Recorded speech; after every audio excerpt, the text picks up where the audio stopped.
Coming to you live in an old-fashioned radio announcer voice. This is Radio Retropolis. Welcome to the My Favorite Husband radio podcast here on Radio Retropolis. Tonight, Liz is determined to play the lead in the women's club play, even if she has to keep the leading lady from showing up. This is Liz Substitutes at a Club Play from January 6th, 1951, here on Radio Retropolis.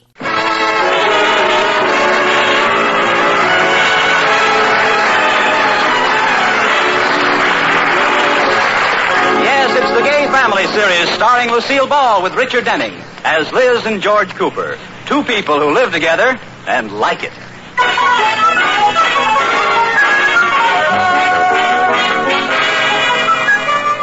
As we look in on the Coopers, it's evening, and Liz and George are settling down in the living room. George is reading the paper, and Liz is sitting across the room looking at him. Liz, what are you looking at me like that for? Are you sad about something? Yes. I've been thinking about the play we're going to do at the women's club. Oh, that's enough to make anyone sad. Now perk up. I can't, George. I was just thinking, I'll probably be a big success in the lead. And opening night, there'll be a talent scout in the audience, and he'll take me to Hollywood, and I'll be a big movie star. Oh, George, I'm going to miss you so. Well, Liz, before you go, will you do me a favor? Of course, darling. Let me have your autograph. You're making fun of me. But I want you to know, no matter how famous I become, I'll never forget you. I'm deeply touched. I wonder what name I ought to take. I think I'll keep the name of Cooper, but Liz isn't fancy enough. Don't you think maybe you're looking a little too far into the future? What do you mean? Well, let's face it. There may not even be a talent scout in the audience opening night. Well, I know. And even if there is, he might not offer you a trip to Hollywood. Oh, yeah. And even if he did, there's no guarantee that you would become a big star. Well, I know, George. In fact, the only thing you're sure of so far is that you have the lead in the women's club play. Yeah. Well, as a matter of fact, George, I don't exactly have the lead yet. What do you mean, you don't exactly? Well, the tryouts are tomorrow morning. I give up. Here, George. What's this? It's the play we're going to do. It's called The Milkmaid's Dilemma, or The Lady's Not for Turning. Oh, fine. Whose idea was it to do that little gem? Mr. Martin, the dramatic coach of the Civic Theater. He's going to judge the tryouts and direct the play. Come on, George, help me rehearse. Oh, honey, I want to read my paper. Wait till you get the part, and then rehearse. Well, all right. But I'd be mad if it didn't make such good reading. Good reading? Yes, for my biography when they run it in the fan magazines. My first husband, George, tried to stifle my great dramatic talent. Oh.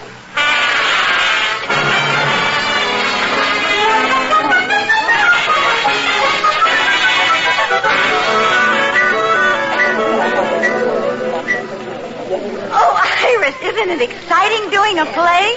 What makes you so sure we're going to be in this play? Mr. Martin hasn't announced who got the roles yet. Well, I know, but I don't see how he can help but choose us. We're bound to get big parts. Oh, sure. Like the play we did last spring. We had big parts in that. The horse in the third act. And I had the biggest part of all. Well, I just have a hunch I'm going to get the lead in this. Well, I hope you do, girl. Oh, ladies, could I have your attention, please? Mr. Martin's going to announce the cast. Yeah, good luck, girl. For the part of Lady Genevieve, the lead of the play, I have selected somebody. Yes, did you wish something, Mrs. Cooper? No. Then why are you standing? I was just stretching my legs. Go ahead, read my name. Read the name. For the lead, I have chosen Marge Van Tassel. What? Too bad, girl. Oh, well, Iris, it really doesn't matter. Actually, the second lead is a better part dramatically. Sure. Now for the role of Lady-in-Waiting Millicent, the second lead, I have... Yes, Mrs. Cooper? Oh, I was just stretching my legs again. Yes. second lead, I have selected Betty Rickey. Sorry, girl. Well, frankly, Iris, leading ladies are pretty dull. Give me a meaty character part anytime. Sure. And now for the role of Grandma Snavely. I felt, Mrs. Cooper, if you do any more stretching, you'll have the longest legs in town. Sorry. For the role of Grandma Snavely, the 106-year-old witch, I have chosen Mrs. Atterbury. Now, just a minute. That's a good part for you. Why, nonsense, girl. That part's just made for you. What? I mean, it's a good character role. Yeah, well, it doesn't matter. I'll probably be cast as a maid. After all, there are no small parts. Just small actors. And for the part of the maid, I have selected Kay St. Clair. Oh, dear. Well, there's still an offstage voice. The offstage voice will be done by Barbara Tabor. Well, that takes care of the cast. Well, now, wait a minute. Mr. Martin, couldn't Liz maybe be understudy for the lead? Well, all right. No, thanks. You can count me out of your whole crummy play. I don't want any part of it. Oh, now, Liz, don't say things like that. After all, it's for the good of the club. You can count me out of the club, too. Liz, you're acting like a spoiled child. Well, at least somebody thinks I can act. Have you any parts for a spoiled child, Mr. Martin? Now, Mrs. Cooper, let's not be hasty. An understudy is very important, you know. No, thanks. Well, it's understudy or nothing. Then it's nothing. Now, Liz, please. Don't try to talk me out of it. When I walk out of that door, I'm leaving this club for good. Goodbye. Well, goodbye, girl. I'm really going, Iris. I mean it. Well, goodbye. Well, goodbye. And next time, I really am going. Goodbye. Goodbye. Goodbye. Oh, there's one in every club.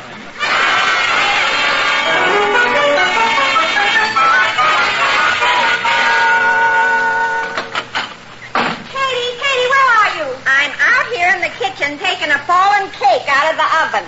Oh, sorry. Guess I shouldn't have slammed the door. But I'm so mad. Oh, it was awful, Katie. You didn't get the part you wanted? I didn't even get the part I didn't want. The only thing they offered me was the part of understudy to the lead. Well, that's better than nothing. Oh, sure. I have to learn all the lines, and the only chance I get to be in the play is if Marge Van Tassel gets sick. Nothing will happen to her. She's strong as a horse. Well, who knows? Even a horse can break a leg. Yes. Hey, wait a minute. Katie, you've just given me an idea. Mrs. Cooper, you wouldn't break her leg. Of course not, but something else could happen. Something not so violent. What are you up to? Well, I haven't decided yet, Katie. But I'm going to learn all the lines for the lead role. Something tells me Marge Van Tassel won't be there on opening night. Or my name isn't Liz Cooper.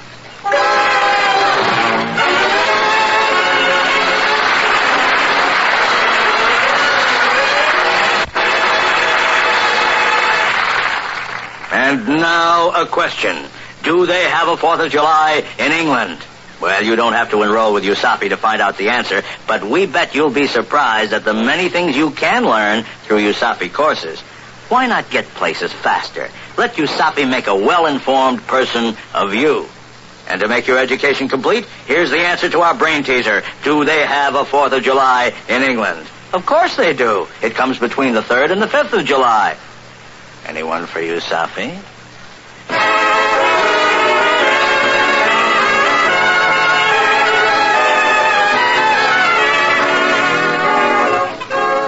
As we look in on the Coopers once again, Liz is busy rehearsing the part of the lead in the women's club play.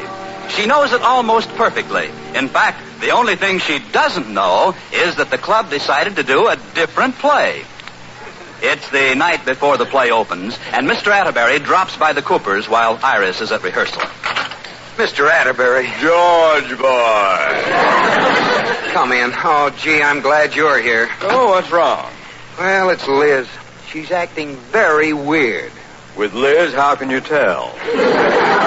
Well, you know that play at the Women's Club? Know it. Iris has the male lead. The male lead? Well, it was part talent and part the fact that they had a size 42 suit and Iris was the only one who could fill it. But go on about Liz. Iris asked me about her this morning. She's called her 3 or 4 times, but Liz won't talk to her. Well, wait a minute. I'll let you hear for yourself. She's in the den.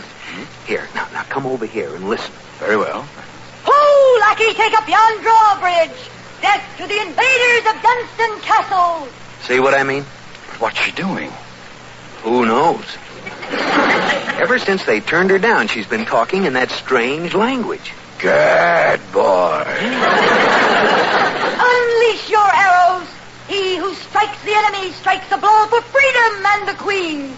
Clang, clang, gadzooks, gadzooks. Take that, hooray! There, touché. Hooray, they're falling back. Now she's doing that mob scene again. Gad. And I do mean Zooks. Odds, Bodkins. Odds, Bodkins. Bodkins isn't the only one who's odd. What do you think I ought to do? Well, come over here. The way I see it, George, to compensate for the fact that she wasn't chosen, she's identified herself with the character in the play. In fact, temporarily, she is that character. Well, that could be, but what can I do about it? Well, I think she'll snap out of it as soon as the play's over. But what do we do meanwhile? We'll have to humor her. Talk like she talks. In other words, play her game. Well, Here she comes. Now lay it on thick. Ho, knave! A fair damsel approacheth. I will joust with thee to see who wins her hand. Huh? Hold thy tongue, varlet. Fellas. Have no fear, my lady. I shall dispatch this knave in a trice. Down, villain! I'll run thee through.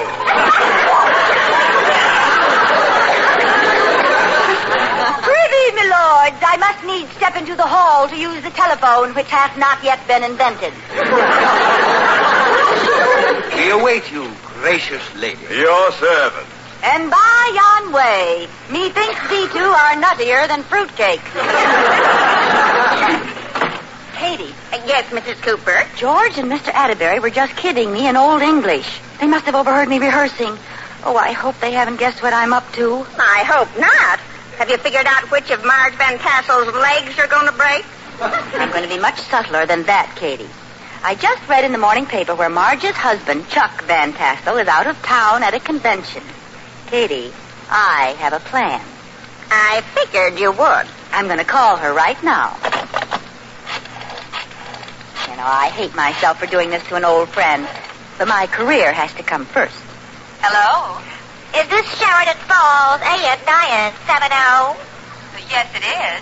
I have a long-distance call for this number. 1 moment, please. Go ahead, New York. Hello, Mrs. Van Tassel? Yes? I have a message from Mr. Charles Van Tassel. Yes? Chuck said, Mr. Van Tassel said he won't be home for a couple of days. Chuck? Mr. Van Tassel said to tell you he'll be held over 2 days on business. Yes, monkey business. Are you sure you're the telephone operator? What's your name? Goodbye. Let me speak to that big rat. No, I can't, honey. I'm down at the theater, and I got to go on now. Okay, fellas, blow up the bubble.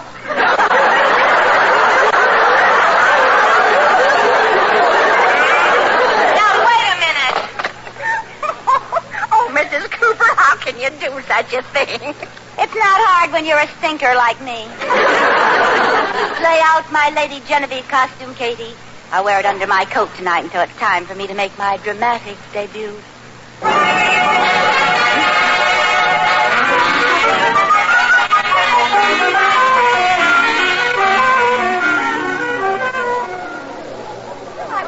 I wonder what's the matter. The curtain should have gone up 15 minutes ago. I can't imagine. Honey, aren't you warm? Don't you want to take your coat off? Oh, no, I'm quite comfortable, thank you. Oh, but it's so warm in here. What did you do, Liz? Forget to put your dress on? You'll see. Ladies and gentlemen, your attention, please. I'm sorry to announce that this evening's performance will have to be canceled. Mrs. Marge Van Tassel, our leading lady, has been suddenly called out of town. Too bad. Gee, that's a shame. Poor Marge. So, the cast extends its regrets, and your money will be refunded at the box office. Keep your seats, everybody. Liz. Mrs. Cooper, what's the meaning of this? Mr. Martin, the evening is saved. I have been studying the leading role, and I am prepared to step into the part. You serious? Never more serious. After all, Mr. Martin, in the grand tradition of the theater, the show must go on.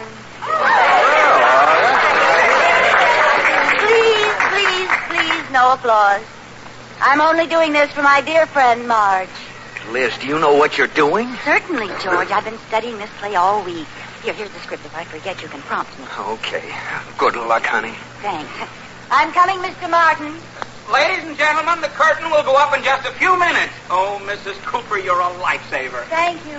Mr. Atterbury, look at the program. What play are they doing tonight?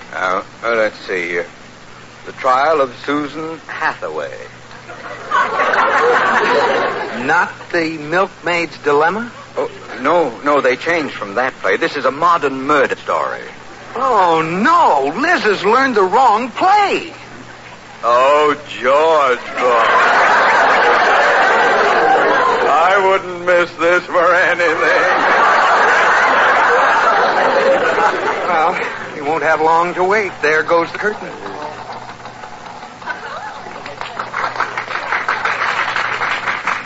Ladies and gentlemen of the jury, I will prove to you, without a shadow of a doubt, that Susan Hathaway is guilty of murdering her husband and must be forced to pay the supreme penalty. I call Susan Hathaway to the witness chair. Susan Hathaway? Do you swear to tell the truth, the whole truth, and nothing but the truth, so help you? Yea, verily. Now, will you kindly tell the court your name? Bodkin. Yes. I must remind the court that Susan Hathaway's maiden name was Susan Osbodkin. Now, tell the court in your own words what happened on the night of September 12th. We laid siege to Dunstan's castle?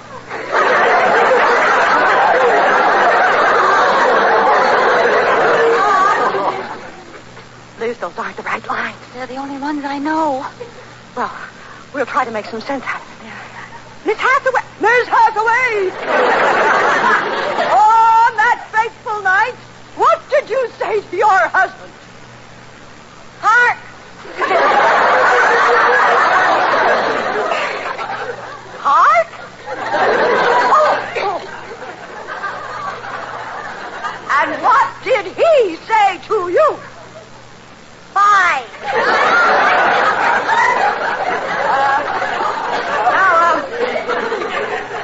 Miss Hathaway, after your husband said bye to you, you decided to kill him, is that right? Hold thy tongue, varlet. Watch how thou speakest.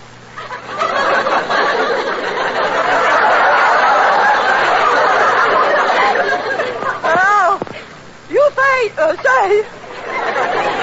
you slew him in self-defense. Yes.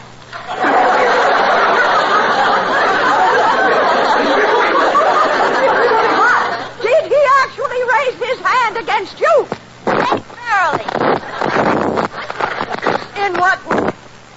He shot flaming arrows into my parapet.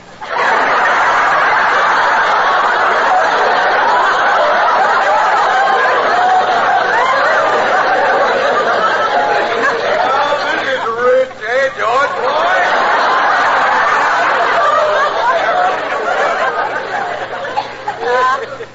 I see. He shot flaming arrows into your parapet, and this burned you up.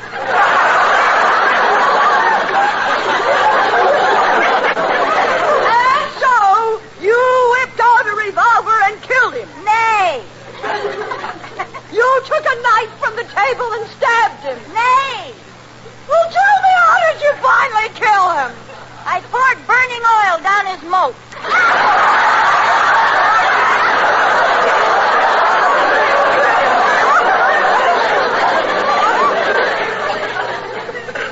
What are we going to do? This is awful. I know it. It stinks.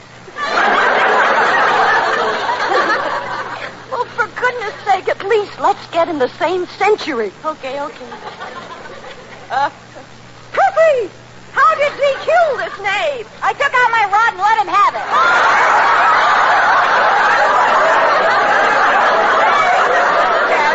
No, I mean, where did you shoot him? Right between the dungeon and the drawbridge. Oh, this is terrible. This is terrible. I'm ruined. Ring down the curtain.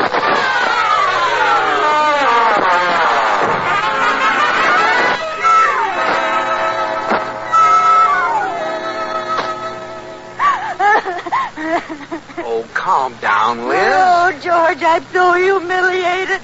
I'll never be able to show my face in town again. Now, don't cry, honey. I liked it. I thought you were swell. Well, nobody else did.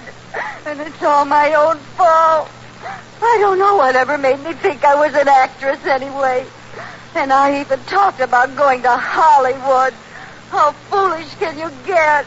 Come on, don't you want to look at the review in the paper? Oh, no, I know what it'll say.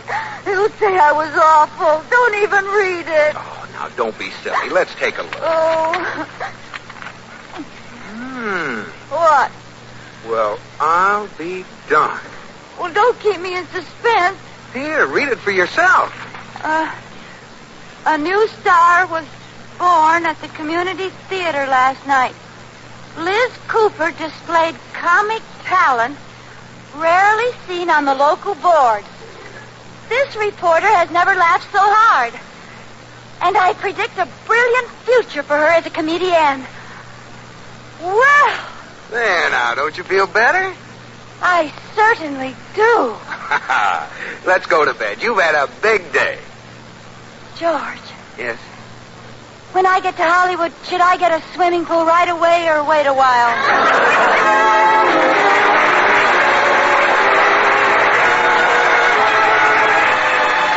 My Favorite Husband has been presented through the worldwide facilities of the United States Armed Forces Radio and Television Service.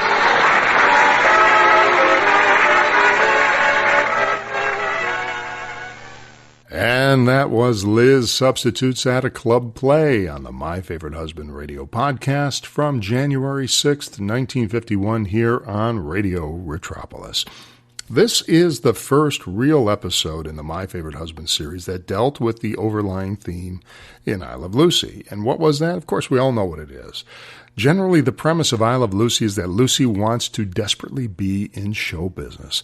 And she's married to a man who's in show business who wants nothing more than to lead a normal life at home with a normal wife. That's always been the theme. It's always been the conflict, the comedic conflict for all those seasons on I Love Lucy. In this radio episode, this is pure Lucy Ricardo we're hearing, in which Liz is desperate to star in the local play so she can hopefully be discovered by a Hollywood talent scout. When she gets passed over for the part, she schemes to get the lead actress to bow out so she could take over, and of course, it turns into a bigger disaster when she didn't know that they switched plays on her. So I would say that that's probably the closest I Love Lucy episode we've had so far because of that theme. In the cast tonight were Herb Vigran as the theater director and Mary Shipp as Marge Van Cassel.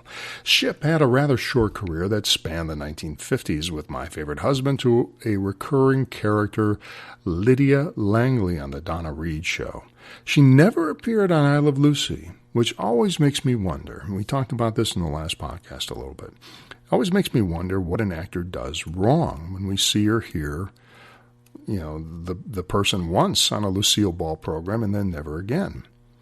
We know that Lucy had a very low threshold for personal drama, issues, or lack of professionalism, complaining, whatever it was. One of the things she hated was people who really didn't know their lines. In radio, that shouldn't have been a problem, but that was one of the things that really irked her. What we had talked about in the previous episode was Richard Denning's presence being a little less important as the show continued. So it's not like he did anything wrong, but it was clear with Richard Denning that Lucy was trying to diminish his role, his importance in the series, so she could put Desi in quite easily. But as far as Lucille Ball, we know she had her favorites, such as Gail Gordon. But we never heard anything from Mary Shipp after her one episode here. Now, Shipp was married to producer Harry Ackerman, who was best known for Leave It to Beaver, Hazel, Dennis the Menace, and his biggest hit, Bewitched. After he divorced Shipp, he married Eleanor Donahue, who was known as Betty Anderson on the TV version of Father Knows Best. And I think he was about 30 years older than Donahue. Mary Shipp died of a heart attack on May 8th, 1997, at the age of 81. Well, that's it for us tonight. That was Liz Substitutes at a Club Play on the My Favorite Husband radio podcast from January 6th, 1951, right here on Radio Retropolis. Have a good night. This is Radio Retropolis.